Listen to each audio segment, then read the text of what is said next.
ঈদ মুবারক। সুপ্রিয় দর্শক, সবাইকে ঈদ উল ফিতরের শুভেচ্ছা জানিয়ে শুরু করছি RTV BSMMU A2I corona helpline. সঙ্গে আছি আমি ফারজানা তানি। দর্শক, বিশ্বজুড়ে করোনা ভাইরাসের সংক্রমণ ছড়িয়ে পড়ার এক ভিন্ন বাস্তবতায় সারা বিশ্বের মতো বাংলাদেশে উদযাপন করল এক অন্যরকম ঈদ।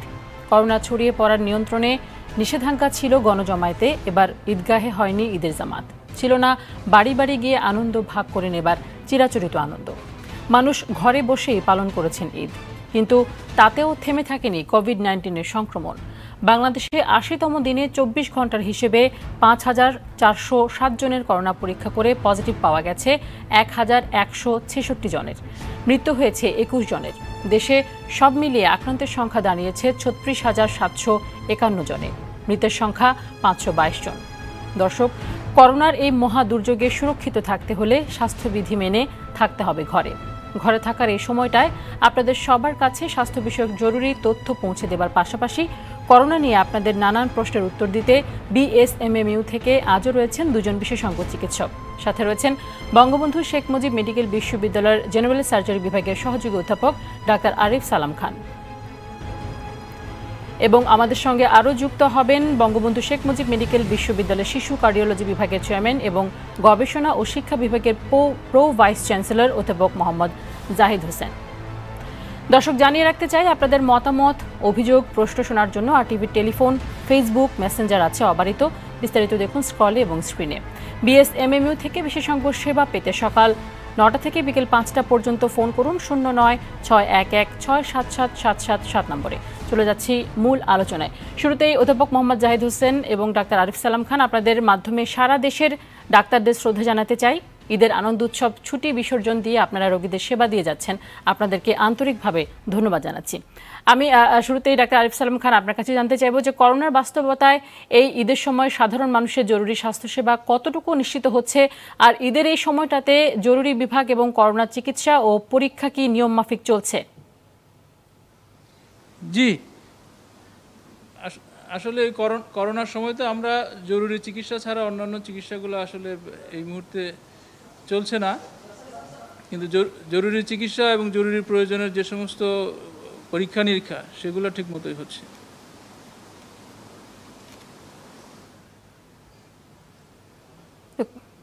এই সময় আসলে জরুরি চিকিৎসা সেবা যদি কেউ পেতে বাধাগ্রস্ত হন বা পান না, সেই ক্ষেত্রে একজন রোগী কি করবেন? বা করোনায় আক্রান্ত হলে আমরা জানি যে টেস্টগুলো করানোর পরে রিপোর্ট পাওয়া পর্যন্ত ২-৩ দিন থেকে ৪-৫ দিন সময় লেগে যায়।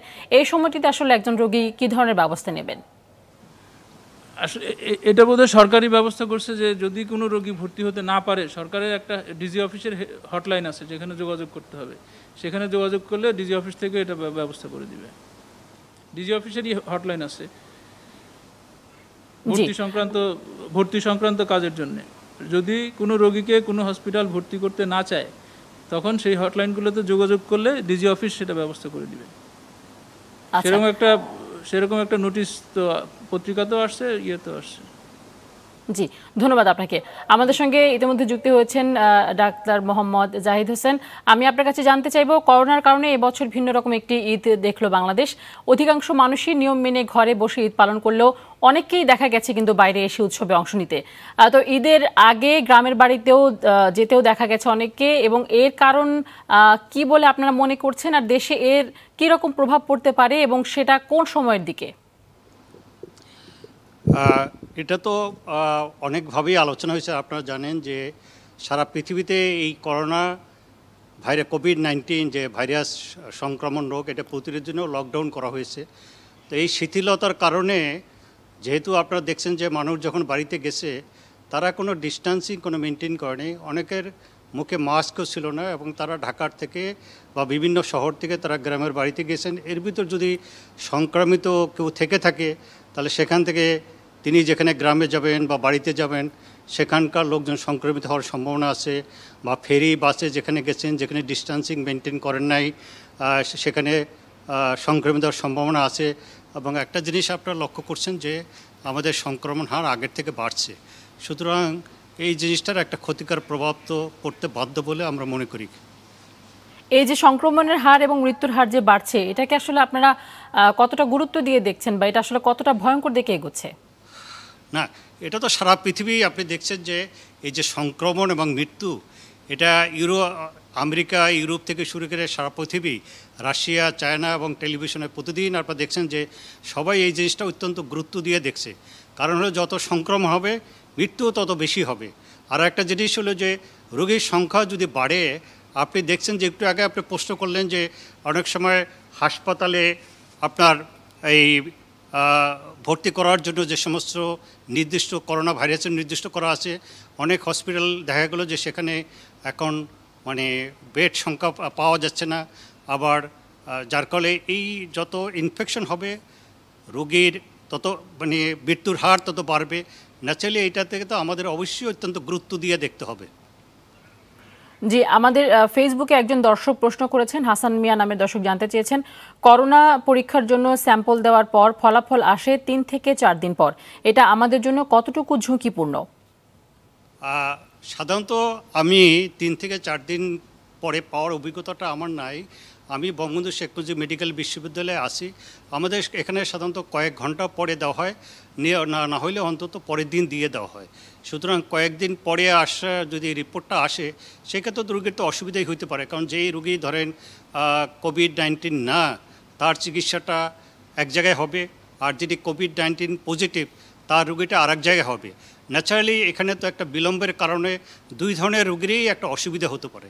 সেটা তো আমরা সকলেই সম্যকভাবে অবহিত আছি। চেষ্টা করতে হবে যে রিপোর্টটা যত তাড়াতাড়ি দেওয়া যায়। আমি যতদূর জানি, আমি প্রোভাইস চ্যান্সেলর হিসেবে আমি জানি বঙ্গবন্ধু শেখ মুজিব মেডিকেল বিশ্ববিদ্যালয়ে প্রতিদিন রিপোর্ট দেওয়া হয়, না হলে পরের দিন অন্তত রিপোর্টটা দিয়ে দেওয়া হয়। সুতরাং বিলম্ব যাতে না হয় সেই চেষ্টাটা আমাদের সকলের থাকতে হবে, এবং যেখানে পরীক্ষা নিরীক্ষা হয় তাদেরকেও এই ব্যাপারে সতর্ক থাকতে হবে যাতে তারা যত তাড়াতাড়ি পারে এই রিপোর্টটা যাতে তারা দিয়ে দিতে পারে। জি, আমাদের ফেসবুকে আরও একজন দর্শক প্রশ্ন করেছেন, খালেক মিয়া জানতে চেয়েছেন, আমরা দেখছি যত বেশি করোনা টেস্ট হয় তত বেশি রোগীর সংখ্যা বাড়ে, বেশি টেস্ট করতে আমাদের ঘাটতি কোথায়? ডাক্তার আরিফ সালাম খান। বেশি টেস্ট করার জন্য আসলে বেশি মেশিন দরকার, বেশি কিট দরকার, সেটা আমাদের আসলে পর্যাপ্ত পরিমাণে আছে বলে মনে হচ্ছে না এই মুহূর্তে। আমাদের যতদূর সামর্থ্য ততটুকু কিন্তু করা হচ্ছে, এবং এই সামর্থ্য কিন্তু আস্তে আস্তে বাড়ছে। প্রথম দিকে দেখা গেছে 200, 300, 400 বাড়তে বাড়তে এখন 7,000, 8,000 করে হচ্ছে। ইদানিং এই বন্ধের জন্য হয়তো 5,000 একটু কমে গেছে, কিন্তু আবার এটা বাড়বে এবং ভবিষ্যতে এই সামর্থ্য আরও বাড়বে। আপনারা কি মনে করেন যে টেস্টের সংখ্যা যদি আরো অনেক বেশি বাড়ানো যায় সেই ক্ষেত্রে আক্রান্তের সংখ্যাও দেখা যাবে যে অনেক বেশি আসছে, এরকম কি মনে করেন আপনারা? এই প্রশ্নটা আমি একটু সাপ্লিমেন্ট করি আপনাকে। জিনিসটা হলো, প্রথম কথা হলো যে অ্যাডুকেট পিসিআর মেশিন আমাদের ছিল না, আস্তে আস্তে এই ক্যাপাসিটির বাড়ানো হচ্ছে। 2 নম্বর জিনিস হলো একটা পরীক্ষা, এটা তো জানেন যে এটা অত্যন্ত একটা মানে সেন্সিটিভ পরীক্ষা। এখানে কিন্তু এই পরীক্ষাটা করার জন্য যারা পরীক্ষা করে, টেকনিশিয়ান বলেন, ডাক্তার বলেন, তাদের কিন্তু একটা প্রশিক্ষণ দরকার এবং তাদের এই ব্যাপারে অভিজ্ঞ হওয়া দরকার।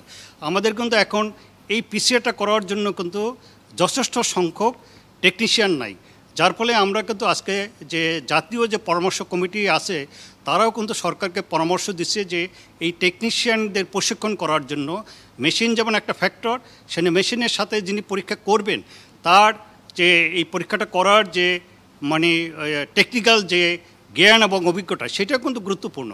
সেটা না থাকলে কিন্তু শুধু মেশিন দিলে, কিট দিলে কিন্তু পরীক্ষা হবে না। তো এগুলোর আমাদের ঘাটতি আসছে, সেগুলো আস্তে আস্তে সরকার চেষ্টা করছে। আবার সরকার যে পরামর্শ কমিটি করছেন তারাও সরকারকে এই ব্যাপারে পরামর্শ দিচ্ছেন। আমরাও বলছি যে এই ধরনের বঙ্গবন্ধু শেখ মুজিব মেডিকেল কলেজ আমরাও বলছি যে টেকনিশিয়ানদের ট্রেন করে টেকনিশিয়ান তৈরি করা, যাতে তারা দেশের এই দুর্যোগময় মুহূর্তে তারা যাতে সার্ভিস দিতে পারে। ধন্যবাদ। আমি এর সঙ্গে একটি দর্শকের একটি প্রশ্ন সংযুক্ত করতে চাই। হাবিব নামের একজন দর্শক জানতে চেয়েছেন ফেসবুকে, গণস্বাস্থ্য কেন্দ্রের উদ্যোগে করোনা পরীক্ষা করার কথা ছিল কিন্তু নিষেধাজ্ঞার কারণে সেটাও বন্ধ হয়ে গেল। গণস্বাস্থ্য কেন্দ্রের এই করোনা পরীক্ষা কি আমাদের উপকার হতো না? ডাক্তার মোহাম্মদ জাহিদ হোসেন। এই ব্যাপারে আসলে এখন ঈদের বন্ধ চলছে, তো কালকেই যেমন রাত্রে আমি দেখলাম যে এই ঔষধ প্রশাসনের একটা নির্দেশনা আসছে, এই পরীক্ষাটা তাদের নির্দেশে বন্ধ করে দেওয়া হয়েছে। কেন করা হয়েছে, যেহেতু অফিসিয়ালি বন্ধ, এই কারণে আমি নিজেও আপনাকে সঠিকভাবে বলতে পারবো না। আমি হয়তো কালকে জিনিসটা সঠিকভাবে জেনে আপনাকে বলতে পারবো যে আসলে কি কারণে ঔষধ প্রশাসন এই পরীক্ষাটা, গণস্বাস্থ্যের এই পরীক্ষাটা করার জন্য বন্ধের নির্দেশনা দিয়েছেন, এবং সেই কারণে আমাদের বঙ্গবন্ধু শেখ মুজিব মেডিকেল বিশ্ববিদ্যালয়ে কী ব্যবস্থা নেওয়া হয়েছে। যেহেতু ঈদের বন্ধ চলছে, আমি নিজেও এই ব্যাপারটা এখনও সম্যকভাবে অবহিত নেই। জি, বাংলাদেশে অনেক শিশুই অপুষ্টিতে ভুগছে। করোনার এই সময়টাতে শিশুদের সুরক্ষিত রাখতে এই শিশুদের কিভাবে সুরক্ষিত রাখা যায়, তাদের পুষ্টি ও স্বাস্থ্য সুরক্ষায় অভিভাবকদের কোন কোন দিকে দৃষ্টি দিতে হবে, এ সম্পর্কে কিছু বলবেন। প্রশ্নটা বোঝা যায়নি। ডাক্তার মোহাম্মদ জাহিদ হোসেন, আপনি প্রশ্নটা বোঝা যায়নি, প্লিজ আপনাকে আরেকবার প্রশ্নটি করতে চাই। আমি জানতে চেয়েছিলাম যে আসলে বাংলাদেশের অনেক শিশুই কিন্তু অপুষ্টিতে ভুগছে, তো তাদের করোনার এই সময়টিতে আসলে শিশুদের সুরক্ষিত রাখতে হলে এই শিশুদের কিভাবে সুরক্ষিত রাখা যায় এবং তাদের পুষ্টি এবং স্বাস্থ্য সুরক্ষায় অভিভাবকদের আসলে কোন কোন দিকে দৃষ্টি দিতে হবে। আসলে এখন কিন্তু বাংলাদেশে আপনি জানেন যে অপুষ্টির হার এখন অত্যন্ত কম। আগে যেমন অনেক অপুষ্টি ছিল, এখন কিন্তু বাংলাদেশের যেমন আর্থসামাজিক অবস্থার উন্নতি হয়েছে, পুষ্টিহীনতাও কিন্তু কমে গেছে। এখন এই দুর্যোগময় পরিস্থিতিতে আপনি জানেন যে এই 2-3 মাস মানুষের শ্রমজীবী মানুষ, কর্মজীবী মানুষ, রিক্সাওয়ালা, তাদের অনেকের কাজ নেয়, যারা দিন আনে দিন খায় এবং যারা মাসিক বেতন পায়, অনেকের মাসিক বেতন নাই। সেই কারণে সেই প্রভাবটা সমাজে পড়তে পারে। সেই কারণে আমাদের সকলকেই চেষ্টা করতে হবে যে যতটুকু পারি তাদের পুষ্টিকর খাবার দেওয়া। ঠিক আছে, শাক সবজি, আপনি মনে করেন আমি যদি মাছ মাংস নাও তো খাবারই, তাকে শাক সবজিটা দেই, তাকে ডালটা দেই, এর সাথে আমি ডিম মাছ মাংস যতটুকু পারি ততটুকু আমার খাওয়াইয়া তাকে আমি বাচ্চারা যাতে পুষ্টিহীনতা আক্রান্ত না হয় সেই চেষ্টাটা করি। আর যারা বাইরের বুকের দুধ খায় তাদের আমরা বুকের দুধের 6 মাস পর্যন্ত শুধু বুকের দুধ খাইলেই তো চলে। এরপরে যারা আছে তাদেরকে আমাদের এই যে কমপ্লিমেন্টারি ফুড যেগুলো, সেগুলো আমরা যতটুকু পারি এই দুর্যোগময় পড়তে ততটুকু আমরা দেওয়ার চেষ্টা করি, যাতে এবং রাষ্ট্রীয়ভাবে সামাজিকভাবে সকলেই আমরা আজকে এই ধরনের মানুষ যারা এই আর্থিক দৈন্যতার শিকার হয়েছেন তাদেরকে আমরা সহায়তা দেওয়ার চেষ্টা করি, যে আমাদের কেউ যাতে খাদ্যভাবে না ভোগে, বাচ্চারাও যাতে পুষ্টিহীনতায় না ভোগে। জি, ডাক্তার আরিফ সালাম খান, আপনার কাছে জানতে চাইব, বাংলাদেশের প্রেক্ষিতে অনেকেই জরুরি চিকিৎসা সেবা নিতে হাসপাতালে যেতে ভয় পাচ্ছেন। জরুরি চিকিৎসা নিতে গেলে অনেক ক্ষেত্রে করোনার রিপোর্ট দেখতে চাওয়া হয়, সেই ক্ষেত্রে রোগীরা আসলে কি করবেন, যেহেতু করোনার রিপোর্ট আসলে সাথে সাথে দেন না এবং সবাই করোনার টেস্টও করান না। আচ্ছা, এখানে চিকিৎসা কিন্তু 2 ধরনের। একটা হচ্ছে জরুরি চিকিৎসা। জরুরি চিকিৎসার ক্ষেত্রে করোনা টেস্ট হয়তো করা হবে, কিন্তু তার জন্য ভর্তি বিলম্বিত করা যাবে না। ঠিক আছে, যে সমস্ত রোগের চিকিৎসা ইমিডিয়েটলি প্রয়োজন সেগুলা অবশ্যই করতে হবে উইথ প্রপার প্রিকশন। ডাক্তার সাহেব এবং রোগীরা তারা যথাসাধ্য সাবধানতা অবলম্বন করে এবং পিপিই মাস্ক, N95 মাস্ক ইত্যাদি সহকারে চিকিৎসা দিবেন। এবং যেই সমস্ত চিকিৎসাগুলো জরুরি না মানে হয়তো 1-2 দিন দেরি করা যায়, সেগুলো হচ্ছে আগে করোনা টেস্ট করে তারপরে করতে হবে। এবং যেটা জরুরি ভর্তি হবে, চিকিৎসা হবে, কিন্তু সেটারও কিন্তু করোনা টেস্ট হবে। আচ্ছা, ডাক্তার মোহাম্মদ জাহিদ হোসেন, আপনার কাছে জানতে চাইব, আমাদের একজন দর্শক জানতে চেয়েছেন যে উনি ব্র্যাক বুথে স্যাম্পল দিয়েছেন 10 দিন হলো, কিন্তু এখনো রিপোর্ট পাননি, এখন তার করণীয় কি? স্যাম্পল অনেক আগে দিয়েছেন, রিপোর্ট পাননি। 10 দিন আগে উনি স্যাম্পল দিয়েছেন কিন্তু এখনো রিপোর্ট পাননি। সেইটা তো আপনাকে আমি একটু আগেই বলেছি যে আসলে কোনো রিপোর্ট দিতে তো 10 দিন লাগে না। তাইলে তাকে চেষ্টা করতে হবে যে সমস্ত জায়গায় আপনাকে সহজে সেই রিপোর্টটা পেতে পারে, দিনের রিপোর্ট দিনে পেতে পারে অথবা দিনের রিপোর্টটা পরদিন পেতে পারে, সেরকম জায়গা থেকে তাকে পরীক্ষাটা করাই নিতে হবে। কারণ আপনি জানেন যে কোভিড-19 যদি কেউ আক্রান্ত হয় তার চিকিৎসা একটা নির্দিষ্ট হসপিটাল হবে, আর যদি কোভিড-19 না তার চিকিৎসাটা আলাদাভাবে হবে। সুতরাং এই পরীক্ষাটা তো আজকে অত্যন্ত জরুরি, যেহেতু একজন কোভিড-19 রোগী থেকে আমরা সকলেই জানি যে একজন থেকে অনেকে সংক্রমিত হতে পারে, এমনকি হাজার হাজার সংক্রমিত হতে পারে।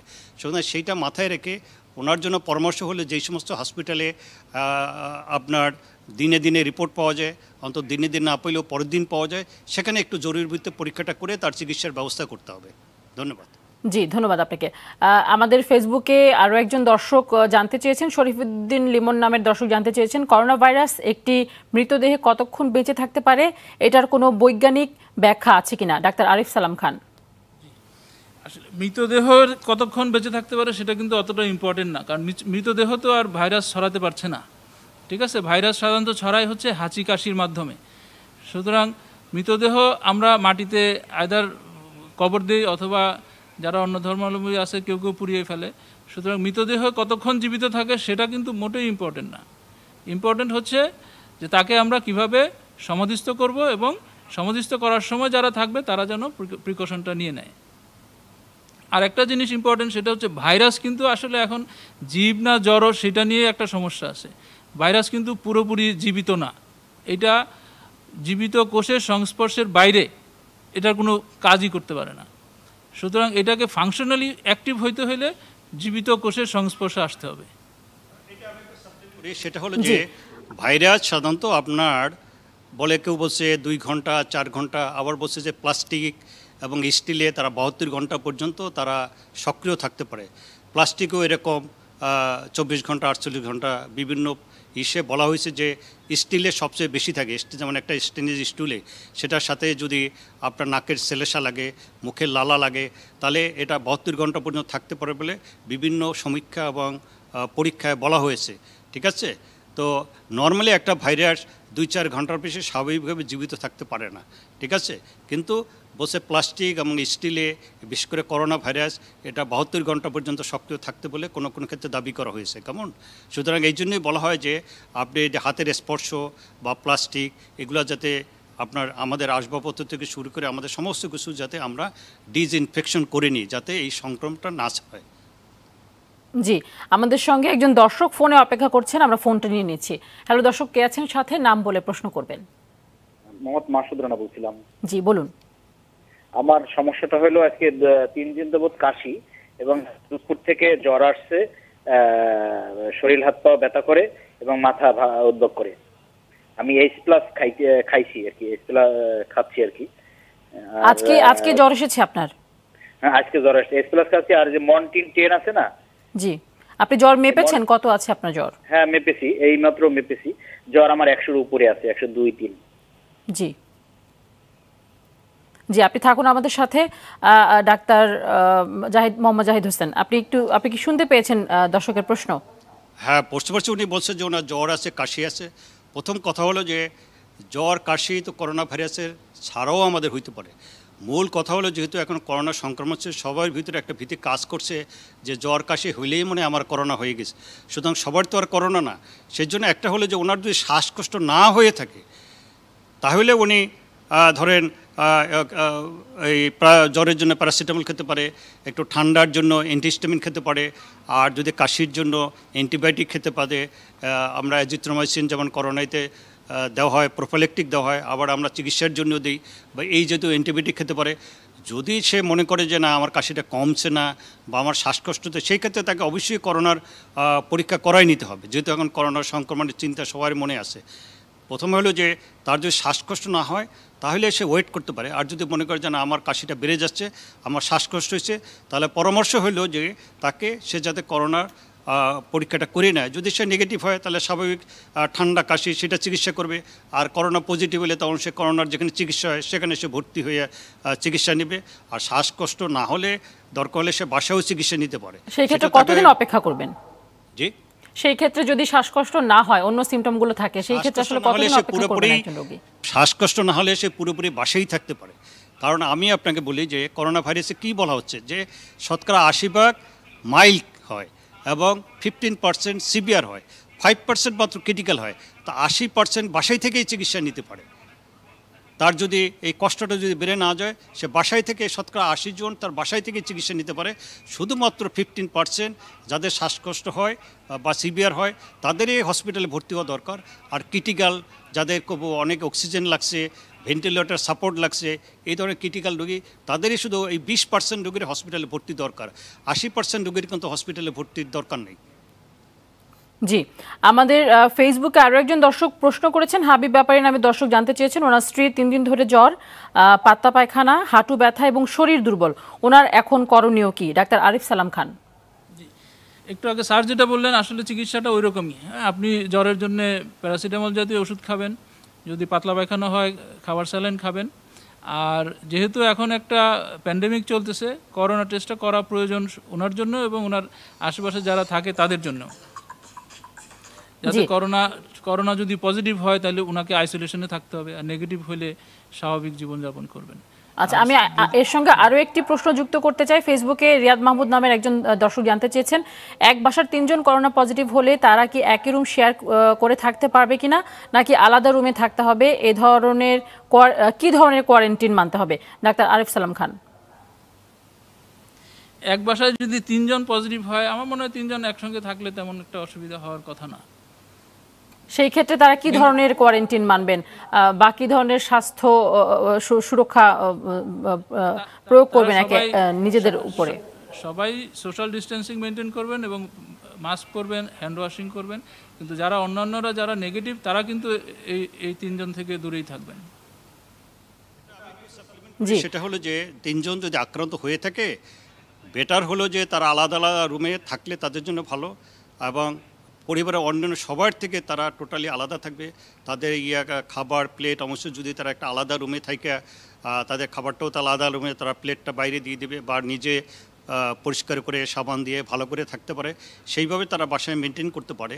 এবং 3 জন থাকলে বাসায় অন্যদের থেকে টোটালি তাদেরকে একদম আলাদাভাবে থাকতে হবে, যেটা বলে যে আপনার 1 মিটার মানে 3 ফিটের বেশি, এখন বলে 2 মিটার মানে 6 ফিটের বেশি, সেরকম একটা সতর্কতা নিয়ে থাকতে পারে যদি তাদের উপসর্গগুলো না বাড়ে। জি, আমরা আপনার কাছে আরেকটু জানতে চাইবো যে আসলে করোনা পজিটিভ বা নেগেটিভ যাই হোক না কেন, আমরা দেখেছি যে করোনার কোনো সিমটম থাকলে আসলে একজন রোগীর উপরে একটা বিরূপ মনোভাব তৈরি হয় আশেপাশে সবার। তো সেই জায়গা থেকে আসলে আমরা একজন রোগীকে কিভাবে দেখব, এই বিষয়ে কি বলতে চান? প্রথম কথা হলো যে একসময় আপনি জানেন যে যখন কলেরা হইতো, কলেরাটা এরকম একটা সংক্রামক রোগ ছিল, গ্রাম সে গ্রাম মানুষ মারা যেত, তাই না? তার মানে এই না যে তারা উচ্ছিষ্ট হয়ে গেছে। করোনা রোগীরা তো সমাজের উচ্ছিষ্ট অংশ না, আমাদের সবাইকে সাহস দিতে হবে। সাহস দিয়ে আমাদের এই সকল রোগীকে আমাদের রোগী হিসেবে দেখতে হবে। একটা জিনিসই হলো যে তাদেরকে নৈতিক সাহস দিতে হবে। আর চিকিৎসা হলো, আমি ডাক্তার হিসেবে বলছি যে, এবং আপনারা জানেন যে ডাক্তাররা চিকিৎসা দিচ্ছে, আজকে পুলিশ এই ডিউটি করতে গিয়ে পুলিশ করতে গিয়ে আপনার তারাও আক্রান্ত হচ্ছে। তো মূল কথা হলো যে পার্সোনাল প্রোটেক্টিভ ইকুইপমেন্ট, এই জিনিসটা সবাইকে ভালোভাবে পড়ে রোগীর চিকিৎসা দিতে হবে, এবং সমস্ত মানুষ এবং সমস্ত রোগীকে তাদের মনোবল রাখার জন্য তাদেরকে সাহস দিতে হবে। কেমন, এটা হলো বড় কথা। কাউকে কোনো উচ্ছিষ্টের জন্য কাউকে হেয় করা যাবে না, কেউ যাতে মানসিকভাবে ভেঙে না পড়ে, এ ধরনের কোনো আচরণ কোনো রোগীর সাথেই করা যাবে না। জি, আমরা একেবারে শেষ পর্যায়ে চলে এসেছি অনুষ্ঠান। আপনি একেবারে এক লাইনে দর্শকদের জন্য কোনো পরামর্শ দিতে চান কিনা? আমাকে বলছেন? জি হ্যাঁ, না, এক লাইন হলো যে আমাদেরকে এখন যে সিচুয়েশন বাংলাদেশও সারা পৃথিবীতে চলছে, আমাদেরকে যতদিন পর্যন্ত এই ভ্যাকসিনটা চলে না আসে এবং এর ডেফিনিট ঔষধটা না আসে, আমাদের সকলকেই সতর্ক থাকতে হবে, সোশ্যাল ডিস্টেন্সিং মেনটেন করতে হবে, হলে আইসোলেশনটা মেনটেন করতে হবে।